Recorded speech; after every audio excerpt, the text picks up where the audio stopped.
살짝. This is an adverb and usually ginagamit yan to imply that something is done in a soft, gentle, or careful manner.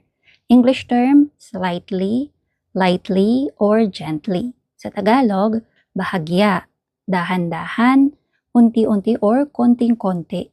And madalas yan na ginagamit sa mga request or formal speech. Examples, pakibuksan ng bahagya ang bintana. 창문을 살짝 열어주세요. 창문을 살짝 열어주세요. Marahan niyang tinapik ang balikat ko.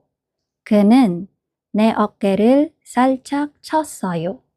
그는 내 어깨를 살짝 쳤어요. bahagya siyang tumango.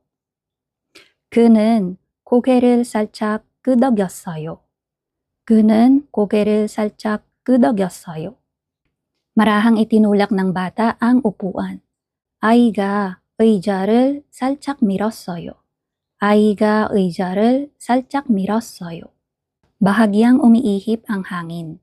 바람이 살짝 불어요. 바람이 살짝 불어요.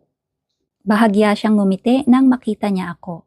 그는 나를 보고 살짝 웃었어요. 그는 나를 보고 살짝 웃었어요. So again, that's 살짝.